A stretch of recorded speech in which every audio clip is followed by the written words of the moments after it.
What's up, YouTube? I'm Brett from Rants or Us. As always, guys, if y'all enjoy our content, don't forget to like, subscribe, and leave a comment down below. We're on the road to 1,000. We hope you guys will help us get there. Alright, so apparently the Ray Fisher, Joss Whedon feud is not over. The Warner Brothers had done an investigation about Joss Whedon's behavior on the set of Justice League, and apparently, even though they did take action to kind of punish Joss Whedon for some of his behavior, it's not enough for Ray Fisher. In fact, Ray Fisher is going so far to say that he says that he will no longer appear in any DC films produced by Walter Hamada, who he calls a dangerous enabler. Alright, so I'll just go ahead and I'll just get to the article. It says right here, it says, since the comments in July, Fisher has sought accountability for what happened on the set of the Justice League reshoots by pushing for an investigation into Warner Brothers. By Fisher's account, Whedon was rude and abusive, and those within DC Films sought to brush this under the rug. This includes Jeff Johns, whom Fisher has accused of various microaggressions, and Walter Hamada, the current president of DC Films. Hamada, in particular, Fisher said, attempted to throw Whedon and John Berg under the bus in order to get Fisher to ease up on Johns. It says right here, earlier this month, Warner Media concluded its investigation into Whedon's on-set behavior, and though they said remedial action would be taken, Fisher isn't finished with his determination to achieve true accountability. On social media, Fisher linked a recent news piece about Hamada and wrote, "He is the most dangerous kind of enabler." Alright, so the hit piece they're talking about basically said that Fisher, during the investigation, wasn't very cooperative. Well, he says things to the contrary of that. So, he's basically saying, you know what? It's not Jeff Johns. I want basically something bigger. Basically, he just wants to ruin Joss Whedon.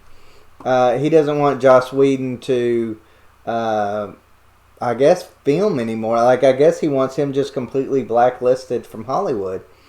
Which that kind of almost looks kind of how it is right now. Joss Whedon, his career, I think his career as a director is basically finished.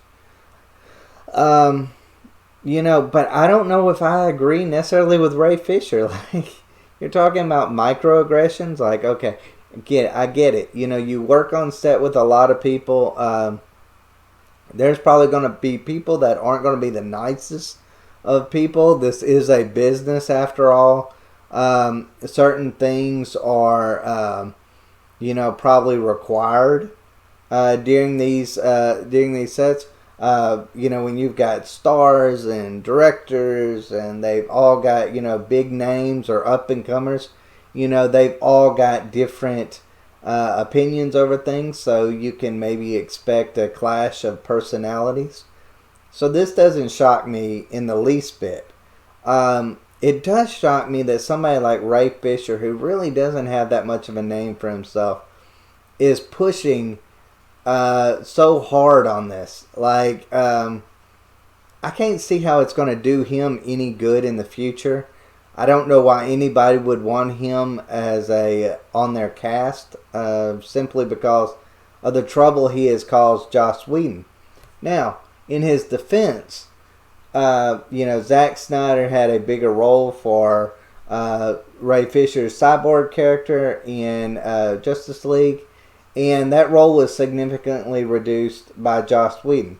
So I understand where Ray Fisher maybe thinks, okay, his role was reduced, all this work and time and probably money he's lost by kind of becoming like a side character, probably is significant. So he probably does feel like he's owed a little bit by Warner Brothers for, putting Joss Whedon in the director's chair. So I get that. I do actually understand his side of it on that. But when he's talking about rudeness and microaggressions and things along those lines, you know, like I said, that probably happens on every set. Look, let's face it, guys, that happens just in people's daily work life. Like, you're going to come across people that maybe aren't the friendliest. But as far as like microaggressions, that, to me, when I hear the word microaggressions, first thing I think of is that's in the eye of the beholder. One person's microaggressions is something that other people just brush off as nothing. So, I kind of feel like a man that feels like he's already been wronged is going to find microaggressions everywhere. Because he's not feeling like Warner Brothers is on his side. He's feeling like, Joss Whedon is the more established director, and maybe they're just not doing the full extent that they could into an actual investigation. I've never really understood exactly what this investigation was supposed to prove in the first place. Is it supposed to prove that, I don't know, he was rude? Like or that he was mean to some of the actors on set? I mean, there is a lot of directors that would be fired from Hollywood if the narrative was that you can't be mean to your actors on set. I just did a video over Matt Reeves and Robert Pattinson. Matt Reeves is a perfectionist, it sounds like, and he's putting Robert Pattinson through some really grueling things. So it wouldn't shock me if let's say Ray Fisher was a part of the Batman instead of just Justice League, if he would find a lot of microaggressions in that regard, or just flat out rudeness. Or would there be an investigation under Matt Reeves if he was under that? There's all these little things that I keep thinking when I hear anything Ray Fisher like. That, okay, this is a guy that just sounds like he's a really hard person to deal with. I know he's not like a newcomer, but he's not a well-established actor either. So I kind of feel like maybe he's just bringing up a lot of drama. Maybe that really wasn't there. And again, not taking Joss Whedon's side in anything. From every account, Joss Whedon is not a very good guy. He don't sound like he's a very good guy in his personal life. He doesn't sound like he's a very good guy in his work life either. You don't have a lot of people that have worked with him. Gal Gadot, all these, Ben Affleck, they haven't exactly taken Joss Whedon's side on things either. But they've also not thrown him under the bus, kind of like what Ray Fisher's done. So overall, I kind of think, okay, Cyborg, it looks like, is going to be done. Unless they replace the actor in Justice League 2. I don't see Warner Brothers caving in to him. I don't feel like he has the clout necessarily to bring down Warner Brothers or to dictate what Warner Brothers does in the future.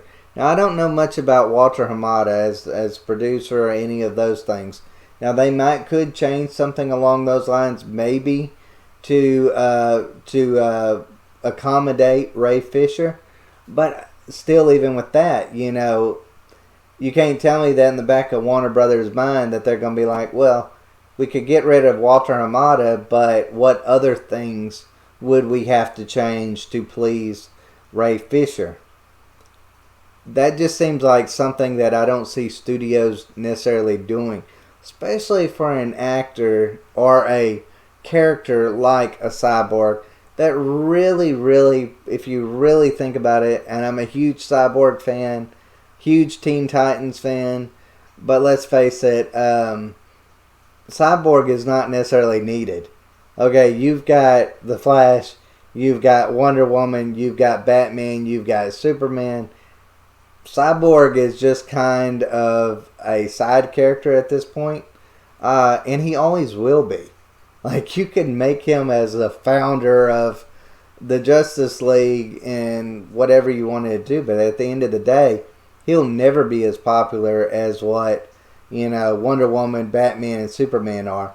He's not even up there with Aquaman. I mean, Jason Momoa's Aquaman is a rising star. So yeah, I just don't see how what Ray Fisher is trying to accomplish with this. It seems like he's just pushing this to a limit that it should have never gone in the first place. Again, that's not a Joss Whedon. I'm not taking up for Joss Whedon, but I'm also not really that impressed by Ray Fisher at the same time.